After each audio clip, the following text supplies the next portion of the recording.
ഇന്ന് തന്നെ ഡൗൺലോഡ് ചെയ്യൂ. കാണൂ നിങ്ങളുടെ ഫേവറേറ്റ് ഷോസ്. സച്ചേട്ടനായിരുന്നല്ലോ പെൺകുഞ്ഞ് വേണമെന്ന് വലിയ ആഗ്രഹം. ഇനി കണ്ണെഴുതാനും പൊട്ടു തൊടിയിക്കാനും ഒളിപ്പിക്കാനും ഒക്കെ സച്ചേട്ടനും കൂടാ. താൻ നോക്കിയോ, ഞാനും എന്റെ മോളും കൂടി പൊളിക്കും. അവളൊന്ന് വളരട്ടെ. നെല്ലിശ്ശേരി വീടിനോടും ഞങ്ങളോടുള്ള പക നീ മറക്കണം. അന്യരായ രണ്ട് മനുഷ്യരായി ഇനിയെങ്കിലും മനസമാധാനത്തോടെ നമുക്ക് ജീവിക്കാം. ഇനിയെങ്കിലും നീ ഒരു കാര്യം മനസ്സിലാക്കണം, നമ്മൾ ഒരിക്കലും പരസ്പരം ചേരേണ്ടവരായിരുന്നില്ല.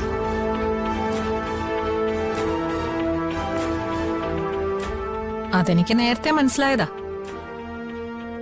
എന്തായാലും എല്ലാവരുടെയും മനസ്സിലിരിപ്പ് മനസ്സിലായ സ്ഥിതിക്ക് ഇനി ഇങ്ങനെ മുന്നോട്ട് പോകുന്നതിൽ അർത്ഥമില്ലല്ലോ. ചെയ്യേണ്ടത് ചെയ്യേണ്ട സമയത്ത് തന്നെ ചെയ്യണം.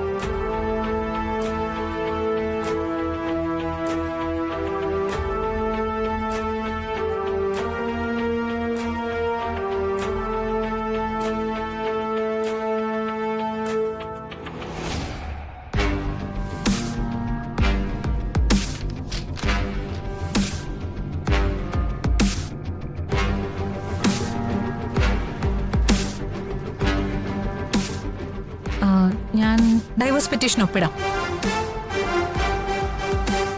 നിങ്ങൾ പറഞ്ഞതുപോലെ ഒരു മാലാഖയുടെ വെളുത്ത വസ്ത്രമൊക്കെ അണിഞ്ഞ് സമാധാനത്തിന്റെ ദൂത് ചൊല്ലി ജീവിക്കാം.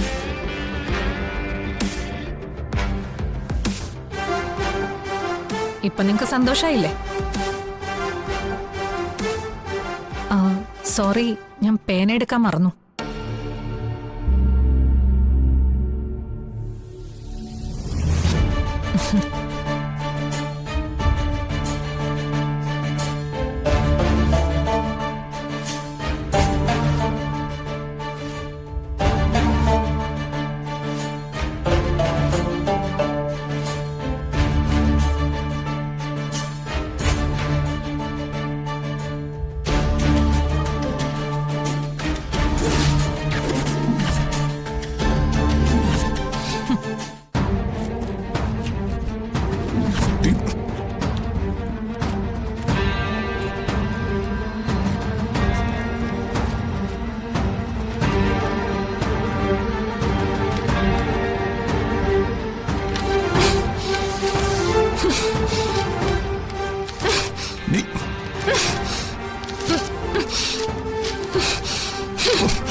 ഈ ജന്മത്ത് തനിക്ക് ഞാൻ ഡൈവോഴ്സ് തരില്ല. ഞാൻ ജീവനോടെ ഇരിക്കുമ്പോ നീ മനസമാധാനത്തോടെ വാഴില്ല.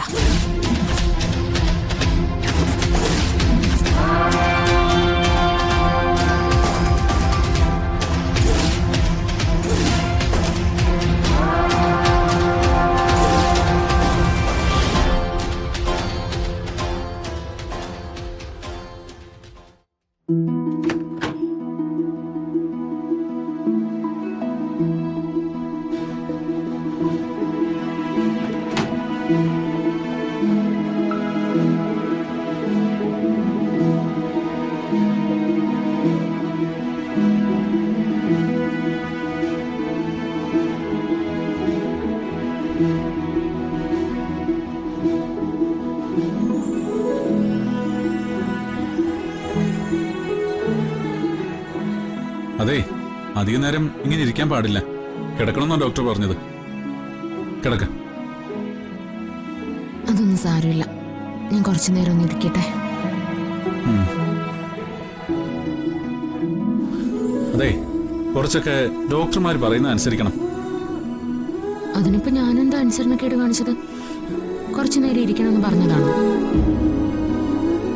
അധികം നേരം ഇരുന്ന സ്റ്റിച്ചിന്റെ ഭാഗത്ത് പെയിൻ ഉണ്ടാവുമെന്ന് സന്ദേശിച്ച് പറഞ്ഞത് ഓർമ്മയില്ലേ? ഓ, എനിക്കെല്ലാം ഓർമ്മയുണ്ട്.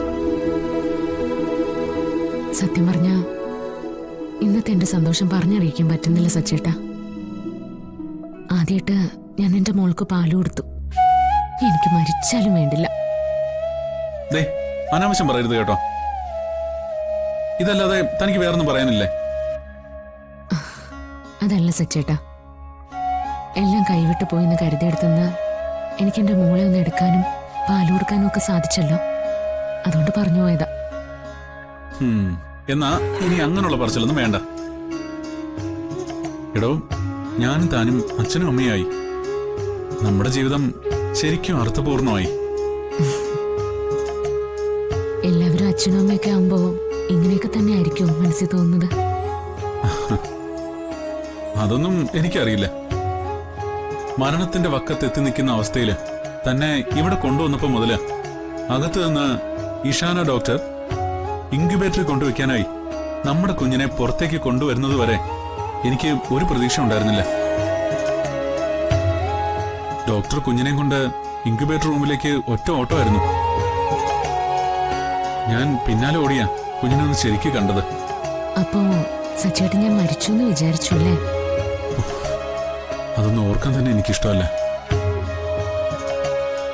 പക്ഷേ എല്ലാം തകർന്നു നിന്ന ആ ഒരു നിമിഷത്തില് ആ നേഴ്സ് തന്റെ ശരീരം ചലിക്കുന്നുണ്ടെന്ന് അകത്തുനിന്നും ഒന്ന് പറഞ്ഞപ്പോ അപ്പൊ എന്റെ നെഞ്ചിൽ വിലങ്ങിയൊരു ശ്വാസം ഉണ്ടല്ലോ. സന്തോഷം കൊണ്ട് മനസ്സിൽ ഞാൻ സകല ദൈവങ്ങളെ വിളിച്ചുപോയി.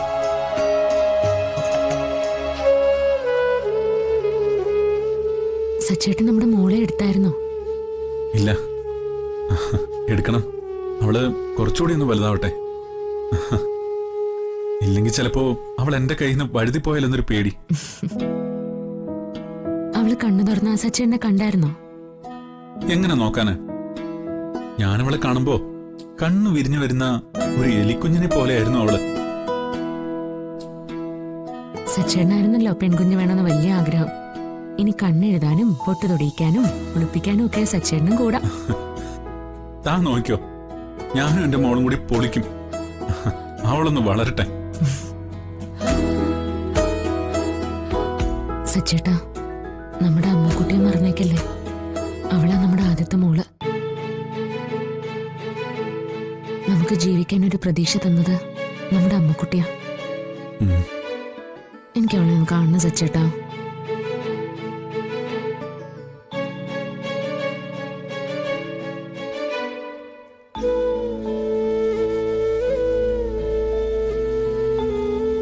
ആ, അനുവേടാ വാ ഇരിക്കേ.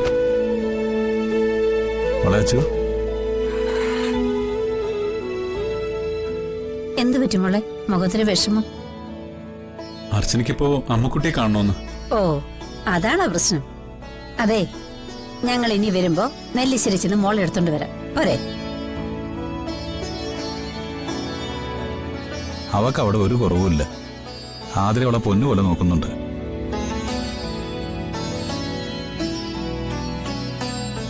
അത് പിന്നെ ഇപ്പോഴല്ലേ അമ്മക്കുട്ടി അവളുടെ മോളാന്ന് മനസ്സിലായത്.